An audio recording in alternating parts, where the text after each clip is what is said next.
So, all right, let's. I know we could do that all day. No, we totally could. And I want to pivot because you're uber talented, and I want everybody to know kind of what you're up to.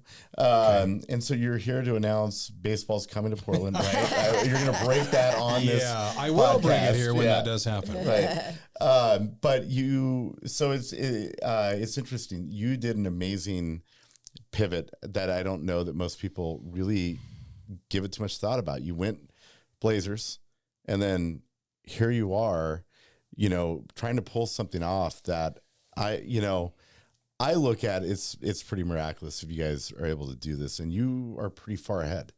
So yeah, well, talk about that pivot. I think that's important for people that are business owners that are starting a company, even employees that are thinking about what do I do? Right? What's my next step? Well, especially coming out of the pandemic. We're at 2022 is a big year of pivot. And one thing that took away is what I will say is the key to everything. And this is going to sound really basic, but it's just relationships and it's network. What's in your network? And in a town this size or a city this size, that's where when I got fired publicly, and then I didn't want to talk about it for a while. Well, I couldn't initially, but then I knew that I could. So Joe Freeman, who at the Oregonian, I think Joe's still there, he called me a couple of days later and said, "Can I write a piece and can I quote you?"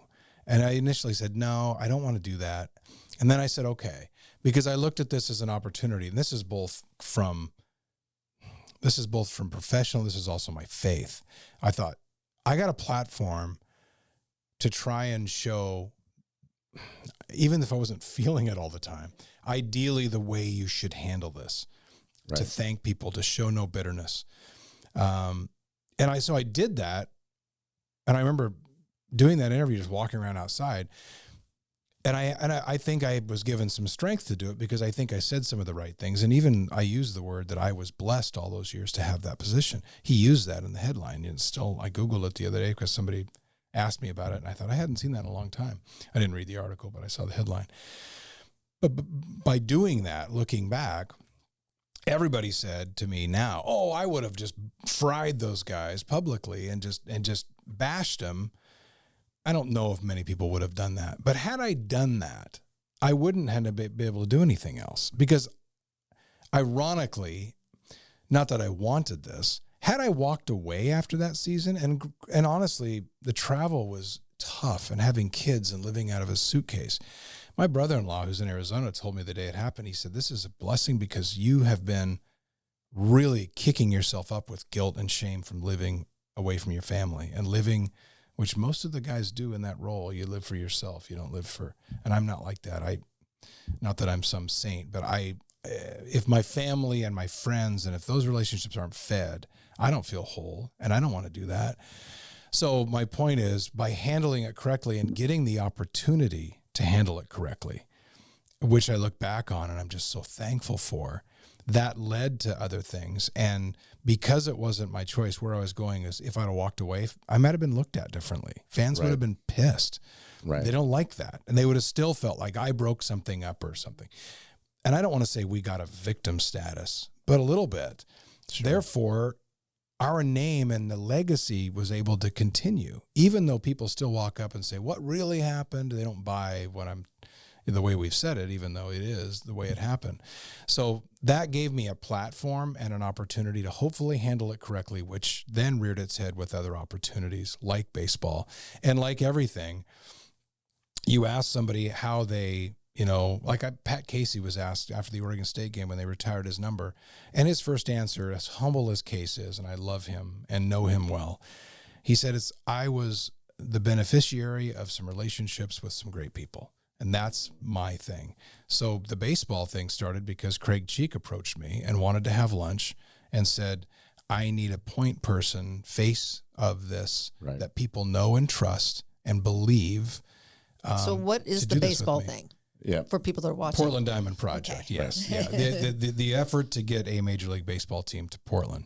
So that's when this started at maybe a year after the Blazer stuff. And the funny thing is, and this is something else for people who are in the reinvention process or who have to thrown in the water and learn how to swim.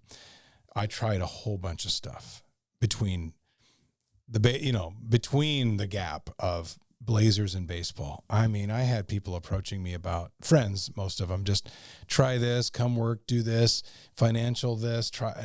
I remember one time early on, a guy said, "Hey, take a ride with me because I got a great business opportunity." It turns out it's going to look at places to dry marijuana in these barns. Right. In both it was down in the valley in the middle of nowhere, and then over to the Central Oregon. And I remember being in this huge building, and I walk away from everybody. I'm by myself, and this is like the first fall that I wasn't doing what I was good at. And I'm like, what the hell am I doing? Right. I'm looking at trying marijuana in a barn. I'm going, I don't even know where I was going. And these are good guys. It was just investors. But there were several things like that where, I mean, even during the baseball process, sitting in multiple meetings for now, we're 4 years into this, what I have to learn is forgive myself because I'm not good at everything. And sitting in a land use policy meeting with lawyers and other people, and I nod my head now and then. I agree. I concur. I don't know what the hell I'm talking about. And I walk out. So the part of that is knowing that it's okay to not be good at everything. Mm-hmm.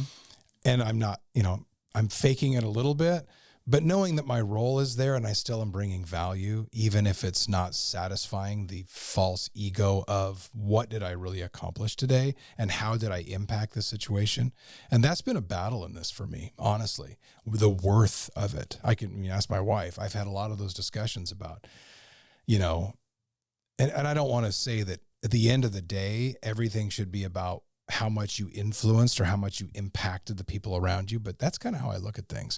And I've just had to find different ways to try and have those same impacts on people, but not having that forum anymore. And that immediate affirmation, especially when social media came in, because when the Blazer stuff started for me, there wasn't Twitter and Instagram and Facebook, it wasn't. Right. By the end, and we were active. All Twitter. Yeah. We were active on Twitter. And after a game, I mean, even during a game, I would check messages at times I would check league stuff. But then if you saw that you had gotten messages to you, you'd check those too. And I'd get 95 great. And I'd get one that you suck. And I would obsess on the you suck. Cause that's just what you do. And it wasn't a bad thing as I use that for motivation. But my point is now, and in the couple of years following that, to not have that instant, not to have the platform, not to have the constant affirmation that maybe we shouldn't need, but if you do it long enough, it becomes a drug a little bit. Absolutely. And that's why you see guys stay in those roles and guys can't retire. And Tom Brady comes back and back and back and back and 46 and 45 years old. You can't live without it. And so I almost didn't go back into it to prove to myself I could live without it. Well, and think about, when most people get fired. Not that I'm Tom Brady, by the way. Right, you're right. No, but when most people get fired, there's not a press release, right? I anytime that I know I've ever been fired, I'm not getting phone calls by the time I get to the car. Stephen Hodges fired today under curious circumstances. Yeah, under curious circumstances is the best part of that, right? Like he was fired. I'm not getting phone calls from everybody going, "What did you do?" Or or getting phone calls from random people saying, "Hey, I've got a business opportunity. Do you want to try marijuana?" What? Right. So that I think that would be. Well, it's difficult to walk away from what you've done that you're very good at, and it's a very social and it's a very personal industry. I mean, you're giving of yourself at all times. And you know that, and I think that part of what you're good at and what you're having an impact on, and then I'm in some of these other meetings going, what in the world am I doing? But then at the end of the day, I go, and I go home and my kids are there, and now they're in high school, but was it worth sacrificing that time without them as things go so fast? And now my dad has passed. He passed a year and a half ago. My father-in-law died 3 months ago. So, and then my wife had breast cancer and millions of things. I had friends with, and I would not have been around or able to give any of myself if I had been still in that industry and still on the road like that. So I do understand, and this, and I know this isn't that kind of podcast. I do have a podcast that is more faith-based. This is where I go when I go there. when I look at the big picture on why things happen, and releasing that control and controlling only what we can truly control. I know it's cliche, but that's kind of how I live that. Well, it's like my grandfather used to say, I've never seen an atheist in that foxhole. So, right. I mean, right. And it's kind of like that when you open a business, right? I mean, you have no idea. You have no control. You're hoping. Yeah. And so when because I don't think people realize the Diamond Project, where you guys are, how far you've come and what you've actually been able to accomplish. I mean, that is, opening a business and then trying to raise something from nothing, right? Incredibly hard to do. I don't know if you want to put a kind of where you guys are right now in the process. I know a lot of people ask you that, or if you want to talk more about what it took to get to where you are now with the Diamond Project. Cause I think that is probably as important, how you guys accomplish. I think you, when you left the Blazers, you just talked about it being good, not talking negatively about them, and because you have a good heart, not because it's the right thing to do. You have a good heart. And so you didn't. And a lot of people probably would have, but that helped you with capital with other people. We call it social capital, maybe, in the who and that, hey, I'm a trustworthy person. I do what I say. And so that led to Craig Cheek. And he's another guy like that. So Craig ran Nike North America, Nike China, but he is another guy who understands that value of relational capital. Yep. So when we started doing this, putting together a team, and this was a large team then, which it had to be in the initial stages. And we had to launch, and we first launched when Russell Wilson and Sierra came on board. That's when we kind of went public with everything. We had done a lot up to that point. But then it's about putting together lobbyist teams and putting together PR teams and land use attorneys and all of this stuff that goes into this, because this isn't, it's not a small group. But then once you get launched and once you start to go down these roads, we've learned a lot about what we do need and what is essential now. And then we've gone quiet because we were pretty vocal for a long time, and a lot of stuff was very public. And then I guess it was at the start of COVID, really, maybe. And then the George Floyd on top of that, when we just went, we shouldn't be talking about baseball right now. It's not probably appropriate. And then it kind of worked better that everything wasn't public all the time. And there are still articles written, and there's still things. I mean, John Canzano had one a couple weeks ago that was great. People in our know what's going on. And I'll first say that these are big projects and these are long processes. And I think some people who come up and get that, they understand it takes a while. Sometimes the timing is phenomenal, and you get somebody who's your champion at the league office, like a Clay Bennett situation with the Supersonics and OKC. Blazers. Yeah, leaves his raincoat in the room. People know the story. But that's very, very rare. Like Washington, D.C., it took them 10 to 12 years before that finally happened. And they had a team in the Expos who was looking to move. Ironically, the other city in that race was Portland. This is back in the day. So we have some great things that are already established by some previous groups who had tried this, including Senate Bill 5, which was a jock tax. That I've talked to a couple of the candidates for governor about. They're aware of it. Because we're going to need that. Yeah, I know you have. Right. And I did hear, I think I heard Tobias talk about that when he was on. And I've talked to Tobias. We have.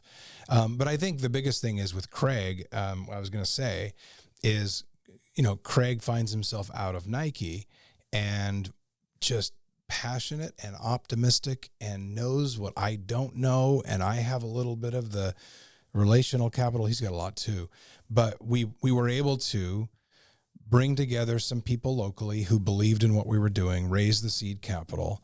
We went to New York, met with the commissioner, met with Major League Baseball, just to take the temperature to say, are we wasting our time or not? The answer we got was absolutely not. Go. So we did, and we have been, and it continues. And every time we have great connectivity at MLB. A lot of times we'll be like, what's going on? They're like, they know this is a process, so they don't feel the people we talk to don't feel like we have any reason to be impatient. They're like, no, this is how it works. And there is no book on how you do this. Really, other sports, there kind of is, not in baseball. You just kind of do it this way, and you get, and there are a couple other cities who are very active, Nashville being one. Charlotte has a little bit of a group going, we think, although we haven't talked a lot. Montreal certainly does. There isn't a group in Vegas, ironically. The A's were trying to, we're talking about Vegas, I think probably for leverage. Not that it won't ever happen, because I think eventually Vegas gets everything. The NBA will be in Vegas soon, I think, before baseball. But yes, you have to, and then we've had a challenging political climate. Yeah. As much as, and I will say that as far as they know and as what they can control, I think they feel like they're all in on it. You need a champion in this. And we were told that day one when we went to New York, you have to have an elected official who is your champion, like Vera Katz was. Yep. We haven't had that. We've had, well, is it real? And yeah, we're in, but, and that's not running anybody down, because I understand it from their position. And when you haven't won a lot, you don't want to tie yourself closely to something unless you know it's going to happen. Well, this is a vision, and this takes that kind of belief where you need somebody to jump in with you. And we really haven't had that to this point. Not that that's slowed us or stopped us. It's not an excuse, but it still maintains, yes, we have always said from the beginning, we're wanting relocation or expansion, either one. And I still think both are on the table. I think as the average, Portlanders, you look at Oakland, not to pick on them, but 3,000 people. Really? Just the city of Beaverton alone would, or take the city of Gresham or any other, just one would fill more seats than 3,000 people. Yes. Right. Oregon State baseball team averages more than 3,000 people. Right. And I think that's where, for, the casual fan in Portland, we're looking at that going, well, why don't you let us adopt your baby, because we actually care about it, where you guys don't want it there anymore. That's kind of the feeling. And I know, to talk about the Oakland A's when, and they're poor fans, right. And because they're good fans, and the A's have a storied history, and they've been caught in the middle of this like they always are. They're used as leverage by both sides. Emotional, don't half their fans live here already? I probably do now. It really feels like there's a lot of people I know from Oakland that live here. I don't know. It'll be interesting to see. So talk about, because I think this is really impressive. So while you're working, the Diamond Project, you guys are working that through. It's a long-term play. You also started X Golf. Yes. Talk about that. Another situation where I had good guys around me. Yeah. Good people around me who had ideas. And in this case, two very close friends who love golf and love this simulator business. And they both have other jobs, much like I do. And they said, let's open up and so Bill Farnham, who is a close friend of mine, he's done most of the legwork, and most of this was his idea, and kind of started looking around at technology, found this company. The X Golf is huge in Australia, South Korea, and I think there's 57 now in the U.S., mostly Midwest, East. Denver does have a few. Utah's getting 3 or 4. We were the first one on the West Coast. So again, a whole bunch of stuff I didn't know how to do when it came to franchise rights, lawyers, buildings, leases, all that stuff. But we all brought something unique to the table in making this happen. And we opened in November, and it's been a blast. And we're opening number 2 in the fall in Vancouver, and we're also coming to Beaverton as well. But I think what's amazing is 2 things. Number one, I think just doing, right? A lot of people that think about starting a company, they don't realize, just start. Yeah. Right. You'll figure it out. You will figure it out. And people will help you. Right. And allow them to, right? Yeah. I think that is the takeaway. I always tell everybody, they talk about opening a business, just go. Yeah. And we're not rich Right. guys. None of us are. Right. And so we had to create relationships at banks. SBAs. And I'll tell you, we met some folks, and I guess it's okay to say, Summit Bank, phenomenal. And they've been so great with us and have helped us so much, because we kind of get on calls and go, what do we do now? And they'll help us out, and others like that. I mean, and that comes to finding a spot, finding a location, and then negotiating a lease. And I have very good friends in that world that I've done video content for, because that's the other thing I do a lot of is video and audio content. Don't lead. I know. But I'm saying, because of those relationships, I knew people in each of these businesses. And what you do then is you just kind of lasso in your people and go, I need help. And then you help each other. Which is kind of, again, right back to my original, when anybody ever has success, they get up and say, they talk about who helped, whose shoulders they were put on. And then hopefully you put them on yours when you get the opportunity. And that is that beautiful relationship. Right. And I mean, and that's kind of, I think the hardest part. I mean, you said it, you're like, we weren't a bunch of rich guys. And I think people watching may get the assumption that you were. No, because you had this glamorous position in a lot of people's mind at the Blazers, this, that. But the reality of it is, no, and you had to go and just do and trust, right? And that's why I made the comment earlier, you don't find an atheist in a foxhole. Same thing with opening a business. You were going off something other than what's in front of you. And so I think that's important, right, for people to understand. There's risk, but there's also reward. And you had to go create those relationships with banks, to move forward, to be able to do, basically do the right thing. And not for nothing, but if you haven't been to X Golf, we're not doing it justice by just talking about it. Look, you're not, I got this. Very cool. It is very cool. It is, I try to describe it because I've been to other golf simulators, in retail. It's not even close. It's not even this is high end. It's beautiful. There's corporate, you can have corporate events there. It's big. And then you have golf tournaments. Yeah. You can play any golf course in the world. Well, it's all app driven. So you download the app and you can get your stats and your own handicap. And because it is a franchise, they have these national tournaments where they have big time sponsors, and you can, when we have league night, or it's much like the bowling alley of the 70s. High-end bowling alley meets golf. Yeah, but it's very accurate. We have a PGA pro who gives lessons. In fact, he's #1 in the nation now in teaching. And for an area like this, I mean, is one going to flourish in? Well, actually, they kind of are. There is one kind of in warmer climates. Sure, they've done really well in Michigan and Midwest where it's colder. And so people come in and to want to do something, and like bowling alleys are mad. We would always play the Pistons. We'd be leaving Auburn Hills, and there's bowling alley, and the parking lots are just packed, and it's snowing sideways. Yeah. The people out front with heaters. It's kind of similar with this, but it is, it's a sports bar and food and everything else. And again, more stuff we had to learn.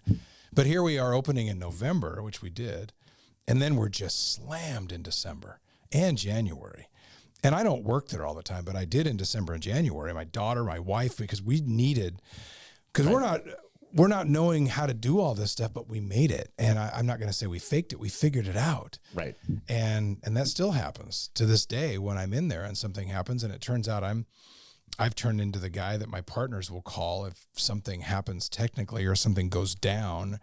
I usually run in and try and help fix, which I love to do, by the way. I'm kind of the Mr. Fix-It guy, take them apart, clean them. So that part kind of feeds that part of me too. Now, when we open Vancouver, it'll be 45 minutes from me. It'll be a little tougher to be on call like that, but it has been really neat. And it has been really neat to involve my three buddies, Eric as well, Eric, Bill, and I, to involve our wives and our kids to some degree. Absolutely. And bring them in there and show them kind of what we're doing. And then, I built the conference space in the back. We had a huge back room because we've got 11,000 square feet. And I give that to, FCA guys on Friday. A couple guys groups use it, men's groups or whatever. Or I'm really close friends with a lot of police officers. We put a keypad on the back door. I said, this is a police lounge 24/7. Anytime you want it, it's yours to use. Because a lot of times officers do want a restroom and a place to sit, and there's a TV in there, and I don't know how much it's been used, but I've let them know now, this is your place, because I love those guys and respect them. Come use this when you want it. So we're kind of a lot of different things, and we've struck up this great relationship with the Boot Barn next to us. Great people. They come over all the time. Now we're going to do some live music this summer. We had a live performance in December, and now this summer when we don't know how light we're going to be because the weather's great. Right. Now, granted, when it's 117, which it probably won't be again. You're not factoring forest fires. So, smoke right around end of August, it's just, And we'll probably extend our hours later to where on a date night, go play some golf on a warm evening, and we'll have hopefully some live music once every couple times a month, hopefully. There's all kinds of things we can do, and we're just kind of trying stuff. Doing. So you've done a lot of things you didn't know how to do. Yes. So you figured a lot of things out. That describes my whole life. You've taken a lot of leaps. I know you enjoy writing, and I know you're very good at it. Do you get a chance to do that? What does that look like now? Because you do enjoy writing, right? I tell you, write me some text messages. I'm going to do that. Very creative there. And that's one thing that I haven't said, and maybe it's lack of patience, but yes, writing has always come very, very easy. And I've thought of that at times. Why don't I do more of that? Like sit and I am asked to do that either with the baseball project or other things put together. And I don't know why it's not like I studied hard or got great grades. It just was one of those things. I mean, I can't do, my wife handles our bills. I can't look at a spreadsheet or an Excel. The guys with X-Golf will send me the Excel sheet. What do you think? I say, it looks great. I don't know. I don't even know what I'm looking at. Looks great. No, it's like I'm reading Chinese. There's no way I can figure it out, but I know what I can do. And I think as you get older, you start knowing and identifying what you're good at. And then if you can do what you're good at, or somehow, which I think that's the goal, and everybody always says that's the goal, find what you're good at, make great relationships, and you'll figure the rest out. Right. And as he said, do. Yeah. Well, very good. So what would you say? I mean, X-Golf, what else? I mean, honestly, X-Golf has been fun, but I'm not doing that every day. I would say what moves me still is the content creation. Yeah. It really is. And my old producer, Nick Livingston, who produced Courtside Monday Night, which is a show amazing, I did for by years. the way. I love Nick. Yeah. So when I got, and this is kind of an interesting story. So I knew Nick when I worked there, and David Ward too, who helps us out as well. But we didn't really become close until I was fired. Nobody, I think for fear, they didn't know what was going on, or they didn't know how, because the fan backlash was so much that the organization tried to forget about us really fast. They took our calls off of like during games, you'd have the memory call. They removed all of our calls like we'd done something wrong, which was the wrong move and kind of a petty. Yeah, but they were afraid of Paul, and I understand that. But anyway, there were a few guys who didn't go anywhere. Nick was one of them. In fact, more than that. So Nick and I immediately got a closer relationship than we had when I was working there, even though he was the producer for me. But that back then you're both working and didn't realize it. So yeah, we started off shooting ranches in Central Oregon, putting together and telling storytelling, and I would voice it and Nick would produce it and shoot it. We did a few of those, and then we started taking over doing some of the content. So we do the content for Beaverton Toyota. I was with Wilsonville Toyota for a long time as their spokesperson, and now Beaverton Toyota. And now Nick does, we produce, shoot everything, all of those commercials. We do a lot of stuff for Traeger. We've done a lot of events we've shot.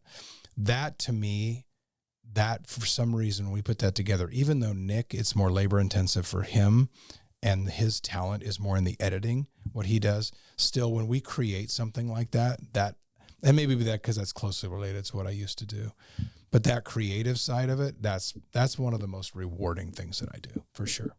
And I mean, for me, some of the best work because, seeing that stuff come out and actually the golf cart, golf carts. Yeah, that's right. And I think that's another guy that I met, right. Much like you, he reached out to me.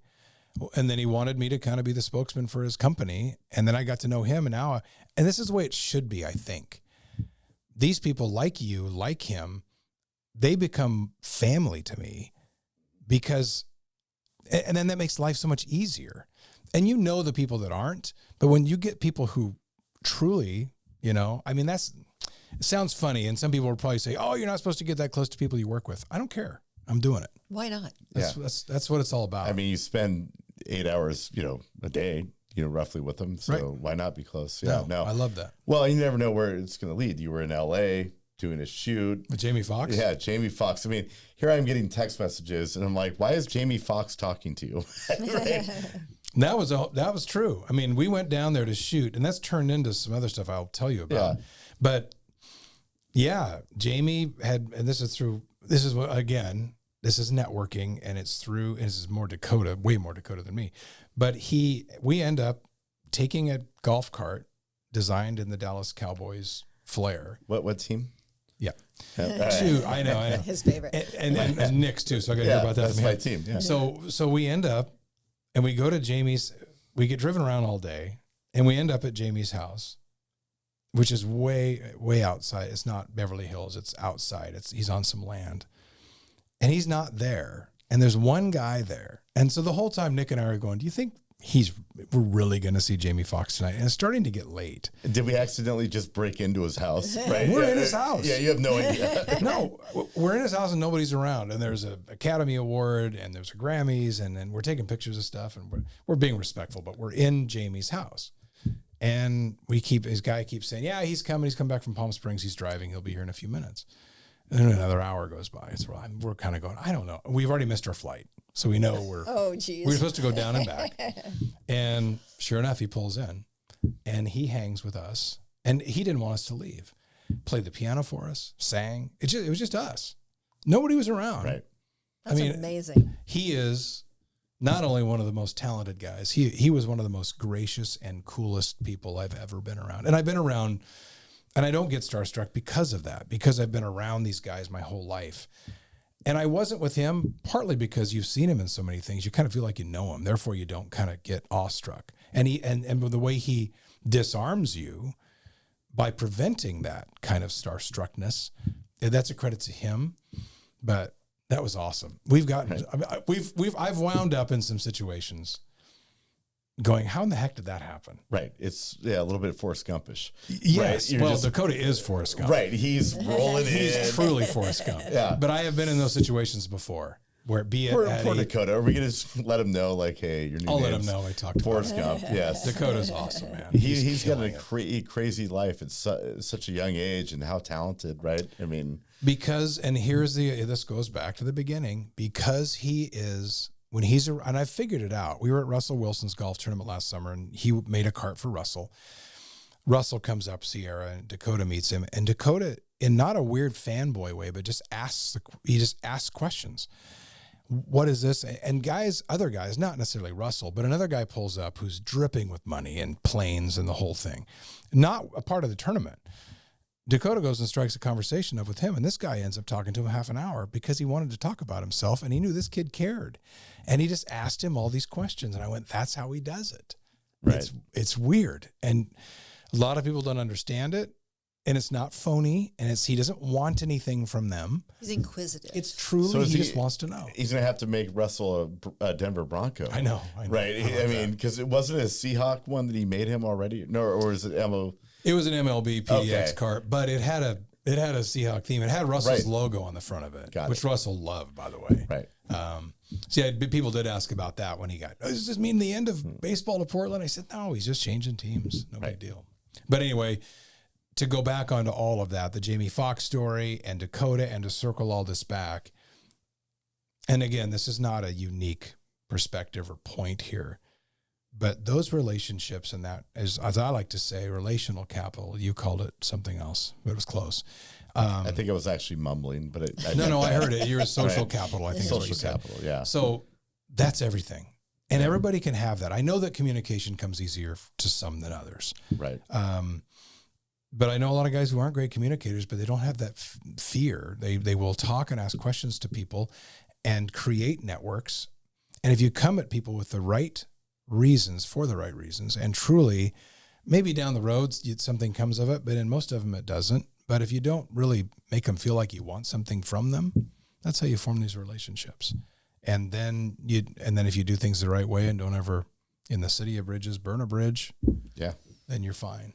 And then it's a matter of having your antenna up, looking for opportunities, and stepping into them when you see them. Absolutely. Whether you have all the answers or not. Right. And I don't. But I know Nobody a lot of people does. around me who do. Yeah, well, a lot of and people if I get know. enough people around me, if some of those questions are bound to be answered. I don't need to know everything. I need all of them to know everything. Exactly. Yes. That's right. That's right. That's exactly it. Well, and I'm doing a podcast too, as I mentioned. Too, yes. So, and that's really fun too. And that's it's mostly just a podcast about, it's for men who are kind of under attack. It's not intervention for men, but it's close. Yeah. And it's got a big time faith overtone because that's me. But I love it. I'm doing it with my pastor, who actually is the team chaplain of the Portland Trailblazers. And that's a whole other story on how that happened and my role in that.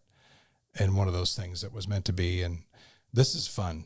Plug, but you need to plug your podcast. Well, we'll put it in the show notes make too, sure but to go put ahead it and in. say. It's Vertical Pursuit is the Yeah. podcast. It's on Spotify, iTunes, YouTube, and there's also a verticalpursuit.org website and a Vertical Pursuit app at the App Store. You can get the podcast there.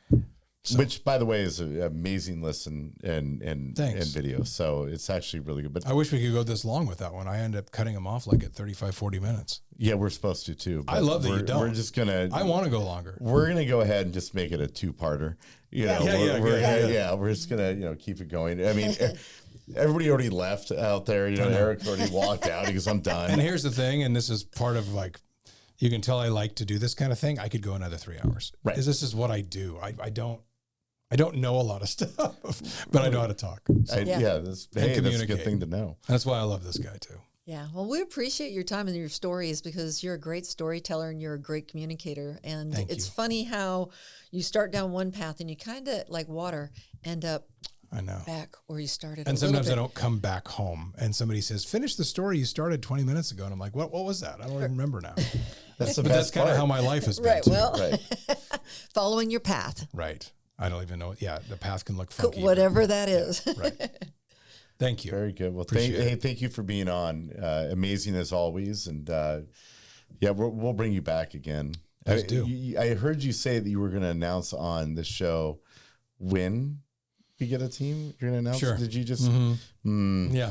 Right. You'll hear it first here. Right. Yeah. Thank you, Mike. Thank you. Thank you very much. Thank you, as always, for checking out DMG's Bootstraps and Business. If you'd like to find out more about our guests, DMG, or these podcasts, just check out the show notes. Thank you.